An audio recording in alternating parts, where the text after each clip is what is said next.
He pedido que esté hoy con nosotros Sergio Comas, porque no solo por el tema internacional de Japón, sino también por lo de Dos Santos, la relación que tiene con Cuba. Así que te agradezco. Antes de todo, buenas tardes. ¿Qué tal? Oiga, qué gusto. Buenas tardes. ¿Le hacía en España a usted? Vengo... ¿Cómo estamos? ¿Cómo anda? ¿Cómo se dice? No sé, me tiene asustado. Estas son Las mañanitas que cantaba el rey David. y hoy por ser día de tu cumpleaños te las cantamos. Qué bien, oiga. A ti. Qué gustazo. Siéntese, maestro, siéntese. A ver. Qué bien, oye, qué sorpresa. Llegué de España especialmente para el 60 cumpleaños del señor Cao. He descubierto hoy, mientras estaba trabajando en la oficina, que el señor Cao cumplía 60 años. Tremendo, ¿no? Bueno, yo tengo más y no lo siento como tremendo. Yo pensaba. No. Yo tengo más y lo siento como maravilloso. Porque lo más ¿Sabe que yo he pensado en eso, no? Yo he dicho, bueno, yo estoy medio deprimido, llegué a viejo, etcétera. Y digo, pero mira, Vasallo, Oye, que se siente joven y tiene, ¿cuánto? Como 30 más que yo. No, mentira, ¿no? No. Tremendo. ¿Qué hace uno para mantener el optimismo? No, pero el que he venido a entrevistar soy yo. ¿Así? O sea, tenemos un error de apreciación. La realidad es que el que he venido a entrevistar soy yo. El optimismo es el único don natural. Hay dos cosas en la vida que son absolutamente propias y las puedes manejar a tu antojo. Y más te vale manejarlas bien. Una es el optimismo y otra es el amor. Y tú sobre todo en el amor es peligroso, ¿no? Porque tú en el amor, Sabina tiene una frase que me gusta mucho, que dice, a este mundo se viene a querer o a que te quieran. Yo, desgraciadamente, mi experiencia de la vida es, a este mundo se viene a querer. Si además consigues que te quieran, ya el premio es la lotería. Pero el amor es un don personal que tú puedes manejar como quieras. Y tú eres muy propio de esperar o de no esperar nada. Si esperas te va a causar amargura la mayor parte de las veces y de vez en cuando una alegría, como todo en la vida. Pero el optimismo es un don natural, es un bien que no tiene precio. En las peores circunstancias el hombre ha demostrado que en Ucrania ayer jugó un partido extraordinario de baloncesto con la selección española y estuvieron a punto de ganarnos al baloncesto unos héroes que quieren ganarse la vida jugando en Europa y, si es posible, en Estados Unidos. Y esos eran unos optimistas naturales que, además de combatir por su país, combatían para poder salir adelante. Entonces, la pregunta aquí no es esa. Aquí la pregunta es, Cao, ¿qué se siente tener 60 años? Bueno, uno de los problemas, yo no sé si Sergio también piensa, es cuando... Pero Sergio no tiene la culpa, ¿eh? Bueno, que se empieza la idea de que han muerto o empiezan a morir personas de tu entorno, tus abuelos, tus padres, tus tíos, amores de mil maneras. Yo sé que, por ejemplo, ahora que ha muerto una persona cercana a usted, que fue una gran actriz mexicana, y que yo vi lo que usted publicó, ¿no? Eso es lo más difícil, enfrentar ese tipo de pérdidas y saber que uno tiene que seguir. Es una edad distinta, no es lo mismo. No, Cao, pero no. El existencialismo es una cosa muy bonita y el pensamiento profundo está muy bien, pero la vida diaria no es eso. Al llegar a 60 años, lo que tiene que hacer un hombre inteligente como el señor Cao es hacer recopilación. O sea, aquí lo que se trata es las expectativas de vida, volvemos a lo mismo que al amor. Son expectativas. Si consigues vivir, qué suerte. Como dice Sabina, si tu película es vivir 100 años... Claro, porque el problema que tienes es que nadie te tiene garantizado ni cuánto vas a vivir ni cuándo vas a morir. Y es como en el cine. Es como en el cine. Si tú sabes el final de la película, te vas. Entonces imagínate que todos supiéramos el día que nos vamos a morir. Todos nos iríamos corriendo. Bueno, no lo sabía hoy el ex primer ministro de Japón. Sin ningún tipo de duda. Ni tampoco lo sabía. ¿Usted vio las imágenes? Viví las imágenes y tampoco lo sabía sin ningún tipo de duda, que me es más cercano y de quien hablaba el señor Cao, es de Susana Dos Amantes, la actriz mexicana, que bueno, fue la pareja o el matrimonio más largo de mi vida y que, a pesar de que tuve un divorcio muy difícil con ella, yo siempre respeté y la guardé un cariño inconmensurable, ¿no? Porque al final la vida se compone de los que la viven contigo. Tú eres protagonista de tu propia vida, pero siempre necesitas coestelares que te acompañen, porque si no sería monólogo. Entonces, pero claro, Sí, el punto importante no es ese. Lo que el punto importante es dónde naces. Me gustaría que buscaran fotos, ¿no? Porque una cosa en el video que usted hizo que me llamó la atención, yo no recordaba que era tan hermosa. Una mujer impresionante. ¿Tú viste las fotos de, sobre todo de joven? Todas esas fotos son de mis películas y es un corte que he hecho en homenaje a ella, pero ella va a tener un gran homenaje de la compañía que siempre la patrocinó, que es Televisa. Digamos, las novelas son de Televisa, las películas son mías, y ya fue cremada y será trasladada próximamente a México. Es la mamá de Paulina Rubio, ¿no? Y sobre todo a Enrique. Yo quiero dejar en claro que es la mamá de los dos, pero Paulina siempre se lleva las flores, las coronas, y no, es sobre todo Enrique, que ha sido un tipo excepcional, que es el hijo. Yo estaba en España, él me llamó y me dice el doctor que hay que desconectarla. Y entonces, pues, son cosas, y yo le dije, hijo, está su marido ahí, tomar la decisión. Y me dijo, ¿y cómo lo hago? Digo, pues nada, hijo, hay que desconectarle el tubo, hay que agarrarle la mano, Qué horror, ¿no? hay que la dé un calmante y acompañarla para pasar para el más allá, ¿no? Que no se sienta sola, por si acaso descubrimos que yo también, ahí debo de decir, dentro de esa tristeza, que yo tenía un íntimo amigo que siempre me decía, juntos hasta la muerte, y tenía 15 años más que yo, y yo le decía, no le importa que sea solo en vida, dejémoslo de la muerte, el acompañamiento hasta la muerte para otro momento, dejémoslo en vida, ¿no? Entonces, pero claro. Me están regañando porque me dicen, estás tratando de virar. Claro, de virar la entrevista. Claro. ¿Dónde nacimos? Pues en La Habana, mi familia es de Cienfuegos. Mi abuelo fue director de la Sinfónica de Cuba, fue director de la banda de Ceiba del Agua, que era una escuela militar. Fue músico que compuso, el primer músico cubano que compuso... Yo no quiero saber de tu abuelo, esa es otra entrevista. No, te estoy diciendo de dónde vienes, de dónde naciste. Soy habanero, pero crecí en una familia cienfueguera, oyendo hablar de Cienfuegos todo el día. Musical, una familia musical. Una familia totalmente musical. Por mi casa pasaron todos los artistas que querían. ¿Dónde estudiaste? Pues en Cuba. Yo nací después del accidente de 1959, ya todas las escuelas estaban en manos del gobierno, así que pasé por muchas escuelas, me botaban de las escuelas, era indisciplinado, estuve en las escuelas, fui deportista, yo sé que usted fue boxeador, fui nadador de lo que sería el equipo nacional escolar, en la escuela Marcelo Salado, la Camilo Cienfuegos, que ya se destruyó, que estaba ahí en... ¿La universidad? En la Universidad de La Habana, pues estudié cine, realmente yo cuando estaba estudiando en la universidad caí preso, ¿no? Tenía 19 años, a punto de cumplir 20. ¿Qué año era ese? Eso es en 1981 y 82 empieza todo ese proceso. ¿Por qué le detienen? Me acusan de escribir propaganda enemiga, que es un delito con el que están encausando a mucha gente todavía, y que lo han aumentado, le han cambiado el nombre, le han puesto propaganda no sé qué, y él era de 1 a 8 años y ahora es hasta 15 años te pueden condenar por propaganda enemiga. ¿Y cuánto tiempo estuvo en la cárcel? 3 años. 3 años. ¿Hasta qué año? Hasta 1985. ¿Y en 1985 qué pasó? Dar tumbos por La Habana. Hoy estaba haciendo un poco de cuentos de... Me querían llevar al servicio militar obligatorio. Y entonces yo, después de 3 años, son 3 años más de servicio, presenté los papeles de acusación y ahí el militar me dijo, ¿y? Yo le dije, bueno, que no le van a dar las armas al enemigo. Y me dijo, no te vamos a dar las armas, te vamos a dar un machete y te vamos a mandar al Ejército Juvenil del Trabajo a cortar caña.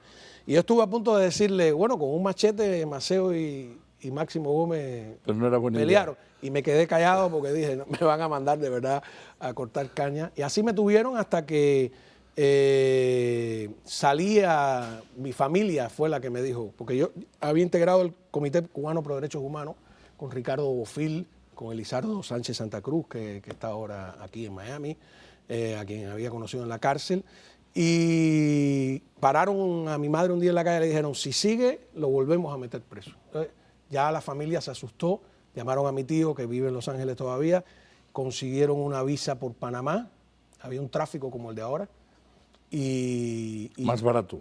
$2.300 pagaron por la visa. Es igual de caro. Yo fui que, parte de ese que hoy día tráfico, los me 10.000. convertí en mercancía. Cuando llegué a Panamá me quitaron el pasaporte porque si quería salir de ahí tenía que pagar 4.000 para venir le decían la palangana. Estuve 2 años y llegué aquí gracias a la Fundación Nacional Cubano-Americana, presidida más Canosa en esa época, que hizo el plan Éxodo. Ronald Reagan le entregó, y eso nunca más se ha repetido, a un grupo del exilio, a un grupo civil, eso no existía, la capacidad de ubicar personas para venir acá. 10.000 cubanos que estábamos regados por el mundo, incluso hasta en Rusia, ¿no? Llegamos aquí en esa época y de eso han pasado 30 años. Eso demuestra la tremenda utilidad que tienen las organizaciones. Yo por eso siempre estoy tratando de impulsar Inspira América, porque yo sé que al final solamente a través de las distintas organizaciones que puedan manejar el poder y solicitar y conseguir cosas unitariamente es muy difícil. ¿Eso en qué año fue la llegada aquí? La llegada fue en 1988. Yo creo que en el 88 mismo llegó Hace 34 años. Sí, y entonces yo había trabajado en Panamá con Mayín Correa. Yo era productor de un programa como este, en la televisión y en la radio, y vivimos toda la protesta contra Noriega. Casi llegué aquí como un exiliado panameño, ¿no? Porque nos cerraron la estación de radio, rompieron los micrófonos. Por ahí lo narro en el libro este de... Yo espero que esas ideas ya para hoy día aquí para América TV ya no queden, ¿no? No. Esos espíritus revolucionarios. Fue una gran experiencia vivir en Panamá y en el momento en que viví en Panamá, porque hubiera sido distinto llegar directo de Cuba y solo conocer Miami. Y luego, la verdad que en Telemundo, viajando todo el tiempo... ¿En qué año entraste en Telemundo? Entré en Univisión primero. Entré en Univisión gracias a Ninosca Pérez Castellón. Ninosca Pérez Castellón habló con Nancy Pérez Crespo. Nancy Pérez Crespo conocía a Seida Cecilia Méndez, estoy mencionando los nombres con todo el agradecimiento, y fui productor de promociones en Univisión, hasta que Joaquín Blaya y José Cancela, que también era hijo de un preso político Cancela, que hoy dirige Telemundo en Puerto Rico, me acuerdo el día que Cancela me dijo, cuando se pasaron todos, quiero que seas el primero en venir con nosotros. Y fui prácticamente el primero de los productores.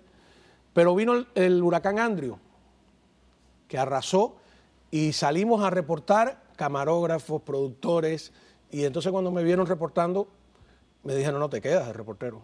Y ahí estuve 13 años. En Telemundo.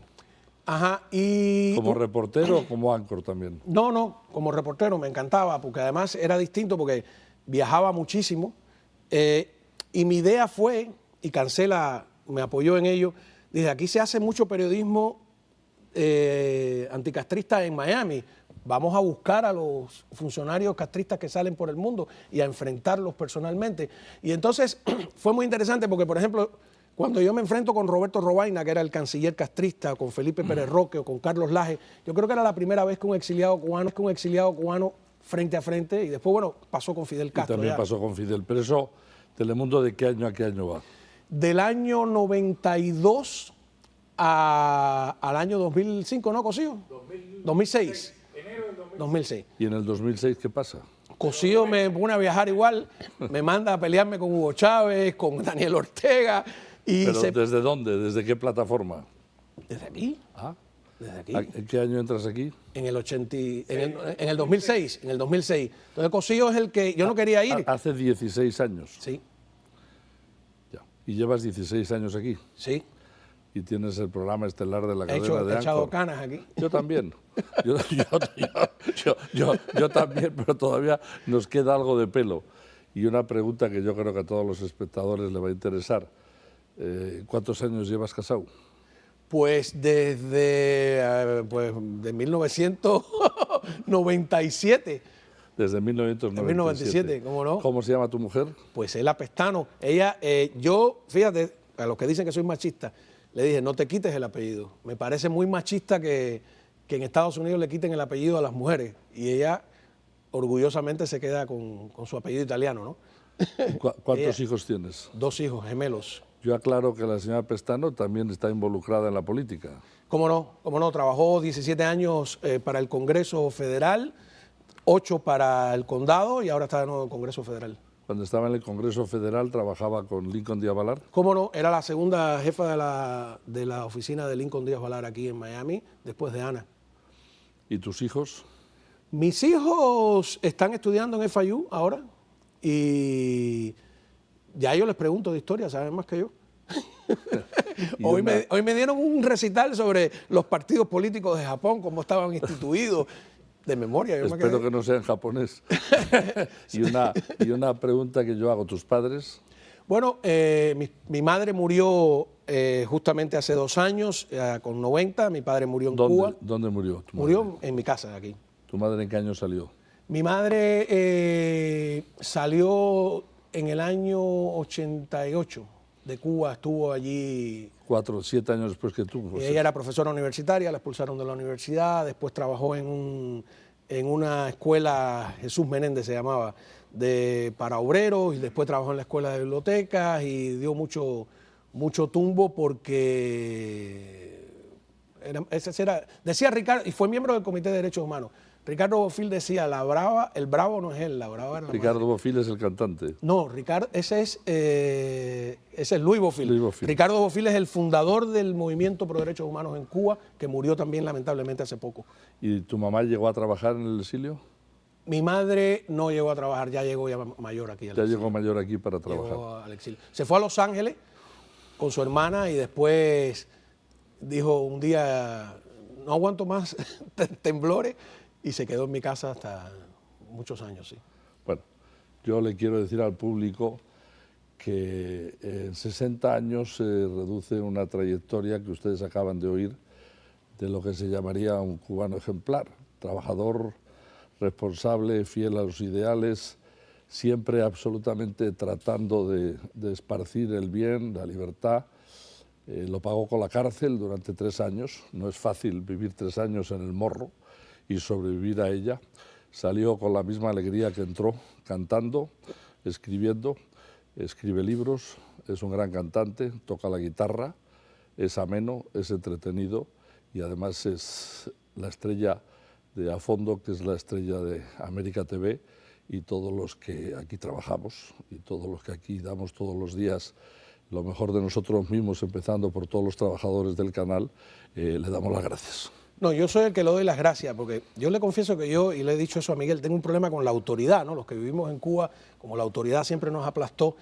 Después de hablar yo, que digan autoridad me preocupa. No, me es difícil mantener y Miguel lo sabe, una relación con el dueño y gerente general y CEO del canal. No estoy acostumbrado a eso, pero tengo que admitir que su cercanía, que su calor, que su sinceridad, su manera de relacionarse conmigo, ¿no? Y con otros empleados también, es para mí totalmente inédita y se lo agradezco, ¿no? Se lo agradezco porque es muy entrañable y es nueva, ¿no?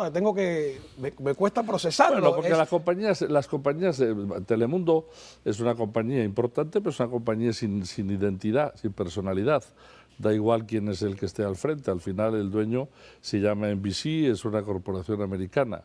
Es decir, no tiene un dueño, no tiene un propietario. Cuando las cosas no tienen un dueño, ¿qué sería de la Fundación Cubana Americana, de la que acabamos de hablar, si no hubiera existido Más Canosa? Pues no sería nada. Es decir, las cosas se rigen por la cercanía de la personalidad que maneja el negocio, ¿no? Que maneja el cotarro. Yo, para bien o para mal, entré aquí no pensando nunca jamás en ser el que tuviera que sacar este tren adelante, y a veces pienso que el tren me va a arrollar, pero hasta ahora he conseguido, y espero que por mucho tiempo conseguir, que sigamos siendo la voz de los cubanos y de todos los exiliados y de todos los latinos del sur de la Florida. Pero el estar todos los días al frente de la cámara, el estar todos los días trabajando en periodismo, dando el esfuerzo, ahora también en la radio, con 3 horas de radio, 2 horas de radio, explicando a la gente, educando a la gente, informando a la gente, en un mundo en el cual todo el mundo cree que ya lo sabe todo porque se muere el primer ministro, es primer ministro japonés y todo el mundo va al teléfono y todo el mundo sabe y todo el mundo conoce. Yo el otro día hablaba en una plataforma que lo que se está perdiendo es el fondo, es el pensamiento. Es decir, claro, los periódicos pueden dar noticias, pero jamás en la vida van a tener lo que era la orientación de cada uno de los periódicos y el artículo de fondo y lo que es educar a la gente. En las universidades no se leen libros, se les explican los libros y se hace que la gente tenga un progreso y un desarrollo mental, que es lo más importante. Y nosotros, con A Fondo, que es un programa de opinión, también tratamos de colaborar con eso. Y bueno, Jau, ¿qué más te voy a decir? No, yo le agradezco la empatía, le agradezco sus palabras y sus actitudes, porque en el caso de Telemundo, José Cancela también sentía un gran aprecio por mí, pero me enteré un día que escribió un artículo. Nunca se expuso, nunca me lo hizo saber. Tuve que leerlo, ¿no? Así que de verdad que le agradezco.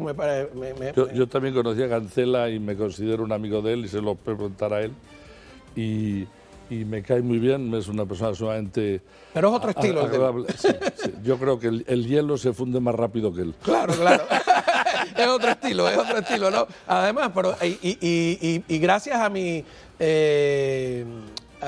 abuelos y a mis bisabuelos gallegos, entiendo ese espíritu, ¿no? Que es un espíritu muy especial. Yo quiero aclarar que el de Galicia, no el de España. La semana pasada estaba llegando a donde yo considero que es, porque uno siempre considera que es de donde quiere que le entierren. Esto antes me estaba acercando a donde está mi madre enterrada, que se llama Trasanquelos, el pueblo, la iglesia, y pasé por un sitio que ponía Aserrería, Cau. Y yo dije, caramba, hasta aquí han llegado los antecesores de Cau, hasta serrar madera. No, sí, había una mueblería en Cuba, Cabo y Varela, ¿no? Debían llevar la madera allí. Y alguien me mandó de su pueblo, pues también una botella, que son unos embotelladores que son sí, Cao, ¿no? Que hacen refresco. Bueno, vamos a ir a la publicidad, porque creo que nos hemos pasado un ratito, sí, pero gracias. De nuevo, felicidades y te deseamos todos lo mejor. ¿Cómo no? Pues nada, pues muchísimas gracias de verdad, Carlos. Y nada, vamos a una breve pausa. Sergio se está divirtiendo, dice, no sabe qué hacer el hombre. Eso son ideas de cocido, me las va a pagar, no se preocupe. Gracias.